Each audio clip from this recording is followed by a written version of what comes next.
It's very dramatic, isn't it? Okay, so now we have April's headliner.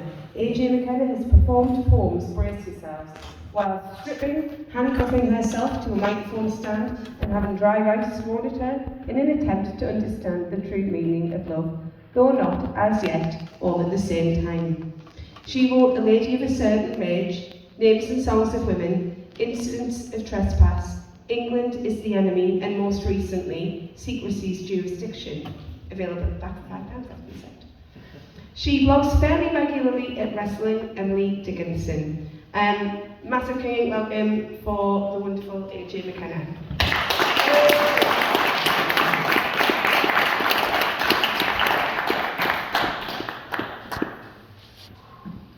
Bad trips tattooed on the unconscious of old England.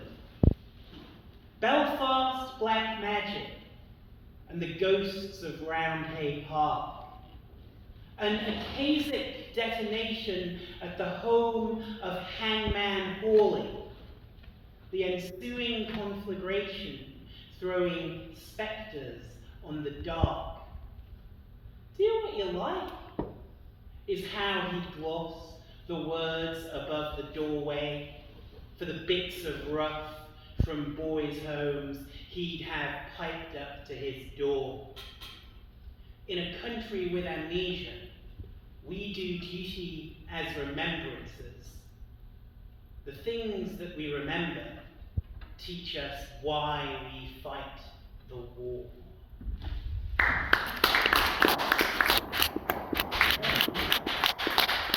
That is a book called Ghost Watch, which is from the book I'm actually working on at the moment, which is a book called Albion Dreams, which is about an alternate timeline version of this country, these islands, whose inhabitants make a decision at the start of the 90s which leads to their country becoming a kind of progressive utopia. But what is that decision? It could be many things. There are lots of different ways in which timelines change. As an example, let's just look at the timeline that people call hot, fat utopia. I think the problem started when we got rid of chip pans. My mum used to say that if my dad ever hit her or whatever, she would pour the hot chip fat on his face while he slept. You can't do that with an air fryer. Yes, chip pan fires were a menace, but the threat kept men in line.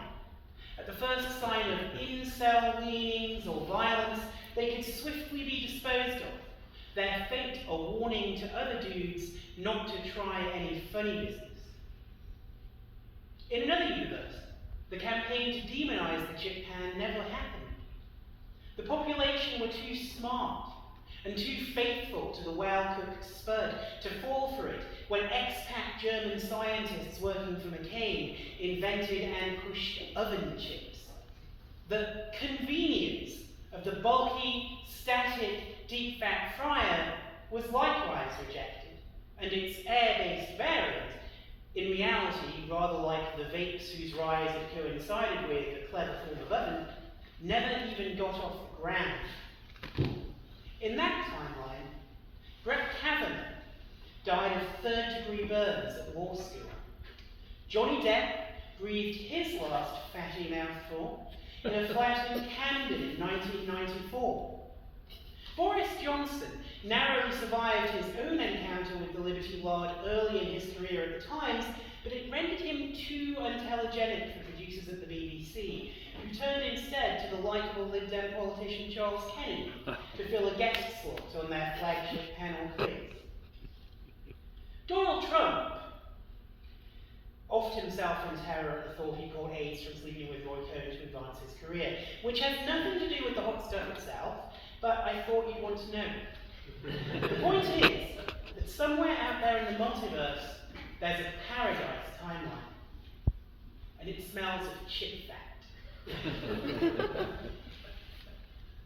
But that's not the decision that the people in Albion Dreams make. The decision they make is that at the start of the 1990s, they do two things. They kill Jimmy Savile, and they kick out the Windsors. And we should be ahead, because Savile's already dead, right? Or is he?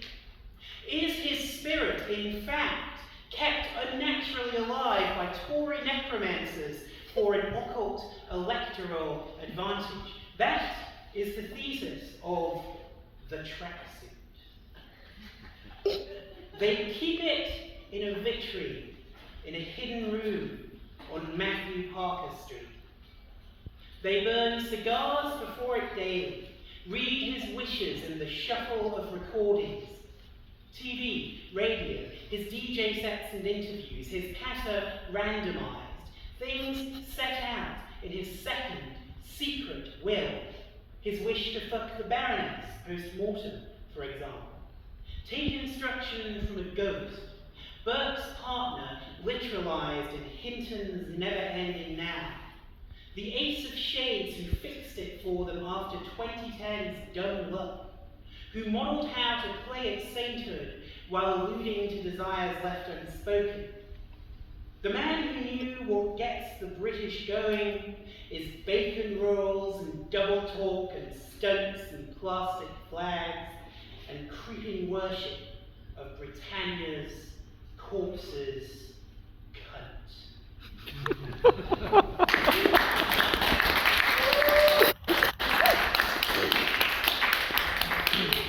It's really difficult ending a poem with the word cunt.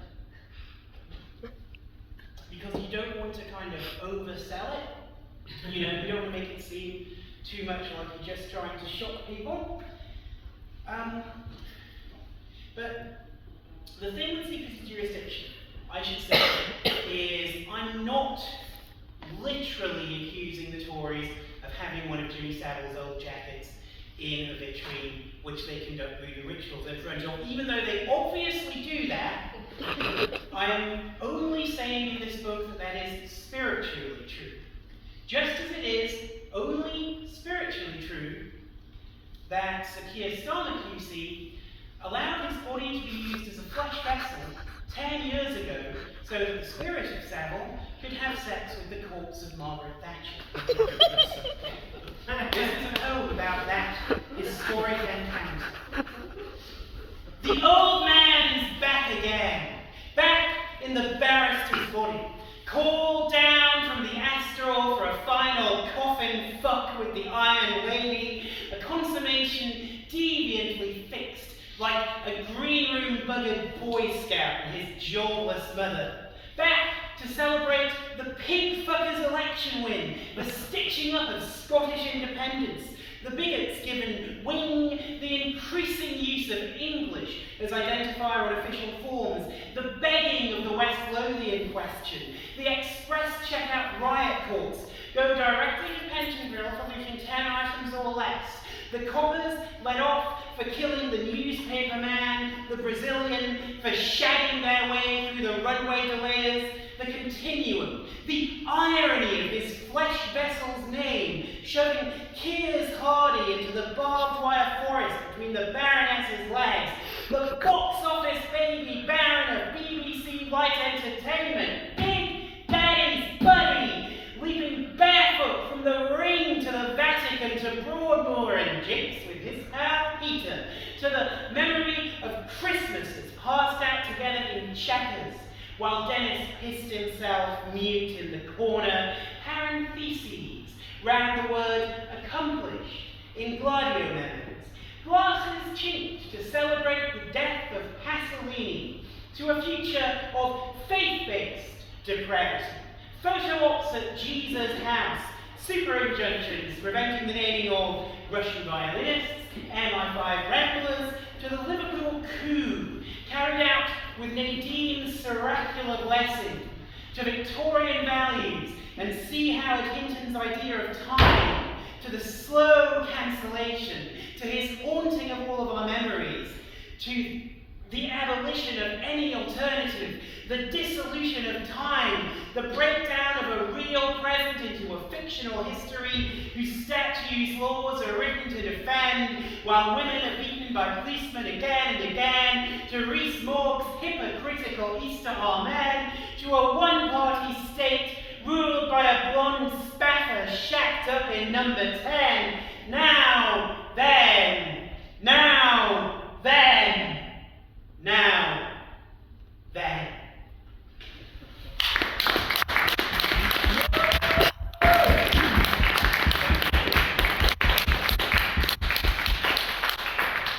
Thank you. And this, having slagged off Keir Starmer, I should continue my ongoing poetic project of taking revenge on my enemies. This poem, this is called The Burning of the Elephants. Strictly protected. She'll tell you the story all came to her on a train. The owner will go to the papers, gush about saving the table, but why in his first edition can't be found. Her cultists will claim it was arson. They have such quaint ideas, these people, of causality. The only place that got to print the legend on its legend, since her brother-in-law's property became a Chinese buffet, went on fire, they say around here, with knowing intonation. Like the School of Art. No one on Muriel's location this time, but the spark, they say, caught from the basement of the woman in room 4. Why don't you come on over?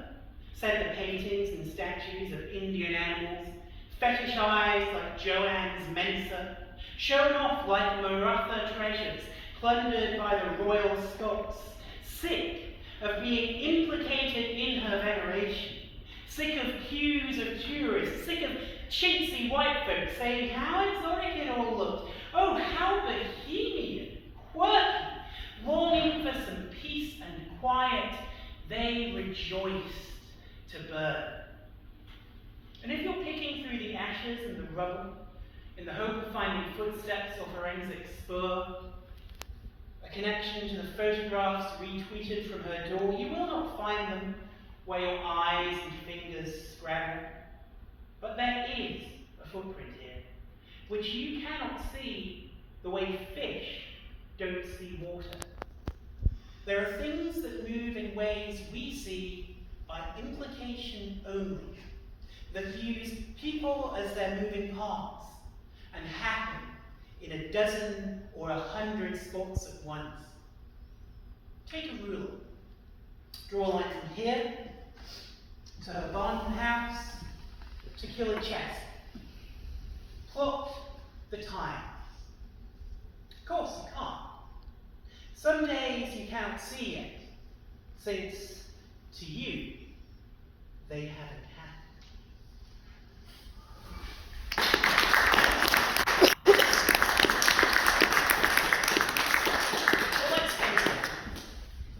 Well, let's face it, it's very easy for me, A.J. McKenna, member of the liberal metropolitan elite, to slag off J.K. Rowling. I don't know what she's been through. She's been cancelled, for God's sake. And if you want to know what it feels like for her to be cancelled, you can listen to her talk about it in detail in her multi-part podcast series from the New York Times. This is a poem about being cancelled. It's called Cancellation, Baby. I want to be famous and considered blameless. I want my friends promoted and my critics rendered nameless. I want to be rewarded for things most folks consider shameless. That's right.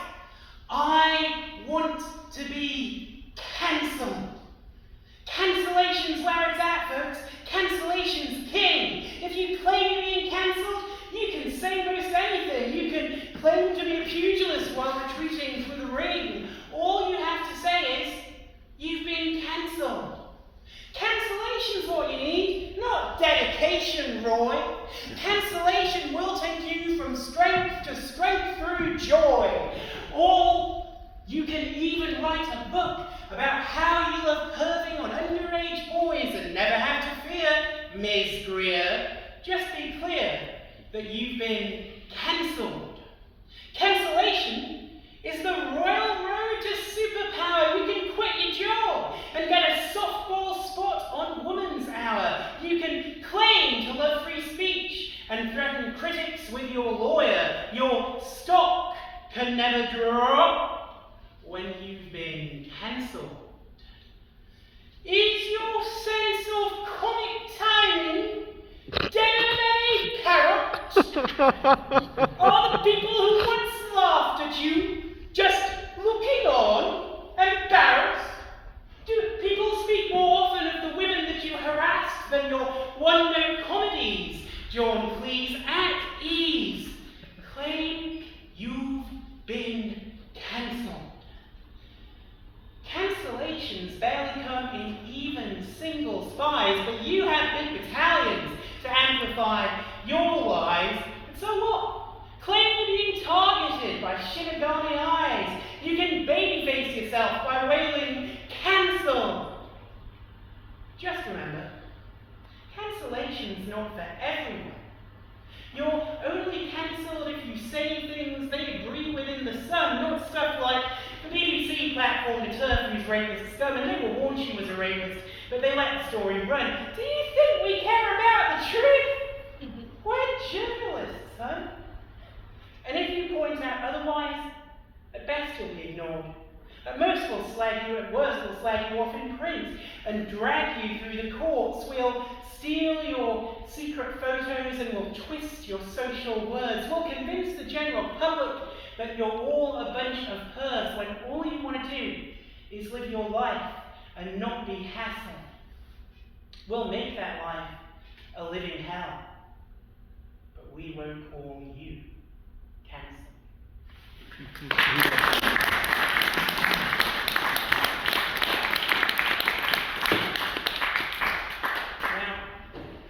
There was going to be another poem, but I decided to give my phone to James to record, and that poem is on that phone, and I haven't got a book with it. So, there we go. We will move swiftly on. To be honest, this poem is based on a thing that I started doing as a kind of link anyway between sets, where I pointed out that there's no way that these people are going to be able to wipe out trans people because trans kids are going to keep being born, and there's no way you can genetically edit that if you're hung up on high school biology. There was a reference to Sappho, which I thought was quite good. But, I have to get on to the next poem, don't worry, it's fine. This poem is a poem called Not Just a Fancy Word for Nowhere. It's a poem I was commissioned to write for National Hate Crime Awareness Week in 2021. And I actually got to read it at St. Paul's Cathedral, which is like, it's a really good way of, I mean, obviously this is fucking better, obviously. Seriously, the St. Paul's crowd, like, you know. But yeah, so this is called Not Just a Fancy Word for Nowhere, and it is dedicated, among other people, to Neela Gupta, the late Neela Gupta. Some joke about safe spaces. Treat them as a form of pandering. A coddle for our mollies, a prize for throwing wobblies, an undeserved reward for those too weak to bother playing. But in doing so, we only expose our own privilege. Because safe space is everywhere. When your mobility depends on a chair, when you don't have to weigh the way high heels will help you pass against the fact they make it hard for you to run, when you and your friends look like everyone else in this town. That must be nice. All I can say is, never having truly felt that any space I occupied is safe, I find it hard to imagine. That doesn't mean we shouldn't start. Start working out what safe space looks like. beyond the pub or jokes. A world free of the enormities with which we've learned to cope. A world in which we do not have to learn to never hope. A world of open, fearless celebration of our endless variation, where the colour of our loved one's face, their gender, race, or where they place on the spectra, if atypical, are never cause to not feel safe, because we stopped excusing hate. It's the hard-nosed pose that's fake. There is a world that's all safe space. And it's a world that we can make and will, however long it takes.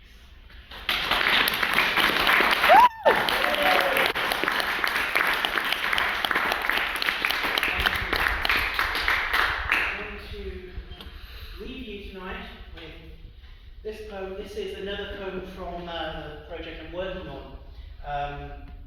Albion Dreams. As I say, the idea with Albion Dreams is it's set in a country called Albia, or specifically the United Albion Republics.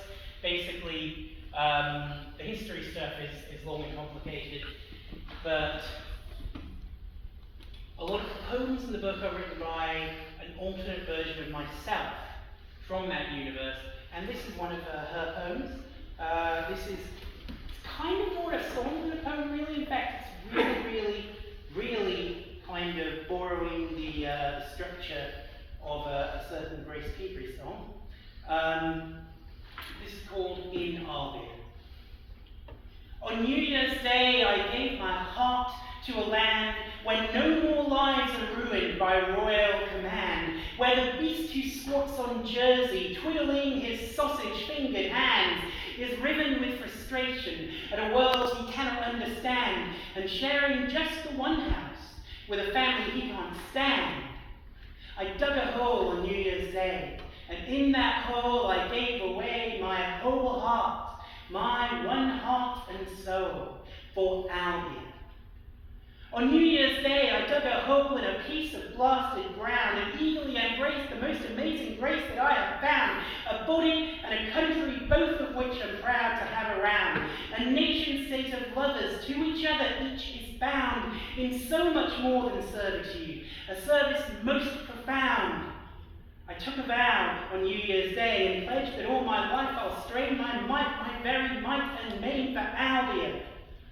And every day since that day when my heart was buried deep, I make like Willie Blake, and from this mental thought I will not sleep. There are butchers bearing down on us, who dearly wish that we were sheep, but at long last we are lions, and the butchers will defeat, knowing they can never force our revolution to retreat. And the day after we beat them, then as equals we will meet, and we will meet, yes, we will meet in Albion. Thank you.